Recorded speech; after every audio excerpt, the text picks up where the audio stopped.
एक बार की बात है, एक बहुत बड़ा जंगल था। उस जंगल में एक बंदर रहता था।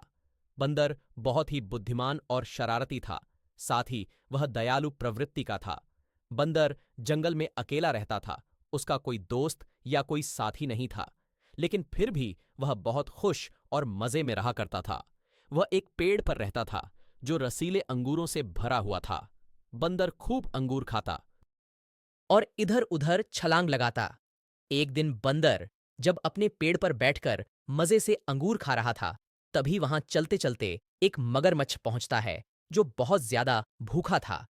जब मगरमच्छ बंदर को पेड़ पर अंगूर खाते देखता है तो उसे रहा नहीं जाता और बोलता है, तुम तो बड़े मजे से अंगूर खा रहे हो और मैं यहां भूखे मरा जा रहा हूं। कृपया करके बंदर मामा मेरे भी भूख का निवारण करो। बंदर जो भी बहुत ज्यादा दयालु था, तो उसने मगरमच्छ से कहा, दोस्त, तुम्हारे लिए मेरे पास कुछ भी नहीं है। तुम कहां मांस खाने वाले और मैं फल खाने वाला बंदर तुम्हारी भूख मिटाने में कैसे मदद कर सकता हूं? बंदर की यह बात सुनकर मगरमच्छ बोला, जब तुमने दोस्त मुझे कह ही दिया है, तो मुझे यह रसीले अंगूर ही खिला दो। मैं इससे ही अपना पेट भर लूंगा।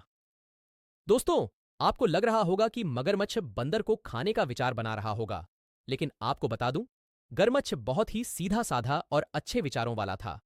वह इतना भूखा था कि वह बंदर की दयालुता के कारण उसे अपना दोस्त बना लेता है और उससे खाने में अंगूर मांगता है। बंदर मगरमच्छ की भूख मिटाने के लिए ढेर सारे अंगूरों का गुच्छा नीचे गिरा देता। मगरमच्छ खूब मजे से रसीले अंगूरों का स्वाद छकता है और पेट भरकर अंगूर खाता है। जब मगरमच्छ का पेट भर गया तो बहुत खुश होता है और बंदर मामा को धन्यवाद देता है और बोलता है कि अब मैं रोज तुम्हारे यहां यह रसीले अंगूर खाने आया करूंगा। क्या तुम मुझे यह अंगूर रोज खिलाओगे?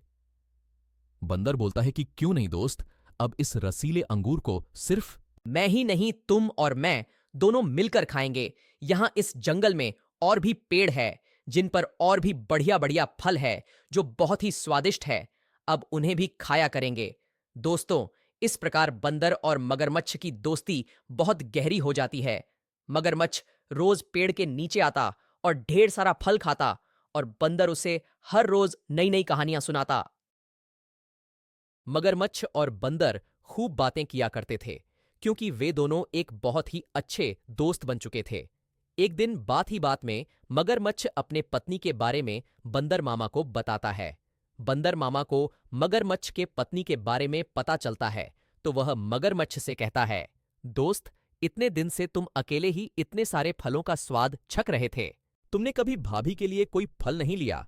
चलो, आज मेरी तरफ से भाभी को ये रसीले अंगूर खाने के लिए ले जाना। मगरमच्छ भी बंदर की बात मान लेता है और ढेर सारे अंगूर अपने पीठ पर रखकर अपनी पत्नी के पास जाता है और उसे रसीले अंगूर खाने को देता है। जब मगरमच्छ की पत्नी अंगूर खाती है तो उसके मन में लालच आ जाता है और मगरमच्छ से बंदर को खाने की बात कहती है।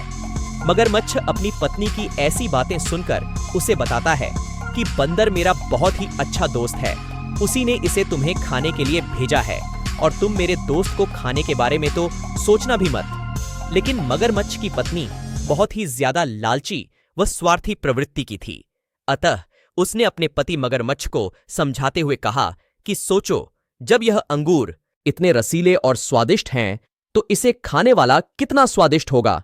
ऐसा कहते हुए वह जिद करने लगती है और बोलती है, अगर तुमने मुझे वह बंदर मारकर नहीं दिया तो मैं भूखे प्यासे मर जाऊंगी। मुझे उस बंदर का मांस ही खाना है, उसके अलावा और कुछ नहीं। मगरमच्छ अपनी पत्नी की ऐसी चीज सुनकर बहुत ही ज्यादा परेशान हो जाता है। एक तरफ उसका दोस्त, दूसरी तरफ उसकी पत्नी।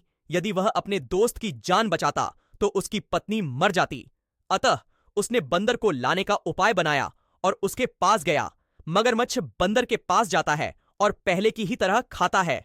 अंगूर खाने के बाद वह बंदर से कहता है कि दोस्त, चलो आज किसी दूसरे पेड़ पर फल खाते हैं। मुझे ऐसा लगता है कि नदी के उस पार जो जंगल है उसके फल और भी ज्यादा स्वादिष्ट होंगे। क्यों ना हम दोनों साथ चलकर वहां पता लगाया जाए। क्योंकि बंदर को मगरमच्छ की योजना की कोई जानकारी नहीं थी, तो वह उसके साथ चलने के लिए राजी हो जाता है। जब मगरमच्छ बंदर को बीच नदी में लेकर जाता है, तब वह अपने पत्नी की बात उसे बताता है और बोलता है कि उसकी पत्नी कई दिनों से बीमार चल रही है और वैद्य ने उसे एक बंदर का कलेजा खाने के लिए कहा है। यदि वह बंदर का कलेजा खाएगी तो उसकी बीमारी जड़ से खत्म हो जाएगी। इसलिए मेरे दोस्त, मुझे माफ करना कि आज मैं अपनी पत्नी के कारण तुम्हें मार दूंगा।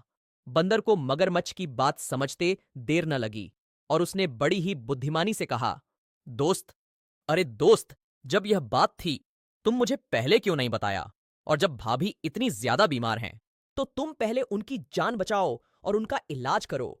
लेकिन तुमने मुझे भाभी के बारे में बताया नहीं कि वह बीमार हैं, नहीं तो मैं अपना कलेजा अपने साथ लेकर आता। बंदर की बात सुनकर मगरमच्छ अब बहुत खुश होता है, तो बोलता है, तो क्या दोस्त, तुम अपना कलेजा मुझे दोगे? बंदर बोला, मेरा कलेजा अंगूर के पेड़ पर पड़ा है, उसको साथ लेकर चलना भूल गया। उसके लिए हमें वापस उस पेड़ पर जाना होगा जहां पर मेरा कलेजा है। मगरमच्छ बोलता है, चलो ठीक है, वापस चलते हैं और तुम्हारे कलेजे को साथ लेकर आते हैं। बंदर और मगरमच्छ जब नदी किनारे अंगूर के पेड़ के पास पहुंचे, तो बंदर तपाक से छलांग लगाकर पेड़ पर चढ़ जाता है और मगरमच्छ को कहता है, अरे मूर्ख, तूने यह कैसे जान लिया कि किसी का कलेजा पेड़ पर हो सकता है, जो हमेशा हमारे साथ रहता है, हमारे शरीर के अंदर? फिर बंदर बोला, तुम मूर्ख के साथ साथ एक गद्दार भी हो, जो अपनी पत्नी मोह के कारण एक दोस्त की जान लेने के लिए ऐसा कदम उठाएं। बंदर बोला, एक गद्दार, अब तुम कभी भी अपनी शक्ल मुझे दिखाना मत। तुम्हें इस पेड़ से कोई भी फल नहीं मिलेंगे। चलो भागो यहां से, मूर्ख कहीं का, मूर्ख मगरमच्छ। अब क्या होता? मगरमच्छ बेचारा अपनी पत्नी की लालच के कारण एक अच्छे दोस्त और रसीले फलों के भंडार को खो देता है और अपने के पर बहुत ही ज्यादा पछताता है। कहानी से सीख, बंदर और मगरमच्छ की कहानी से सीख। बच्चों, हमें कभी भी अपने सच्चे दोस्तों के साथ गद्दारी नहीं करनी चाहिए।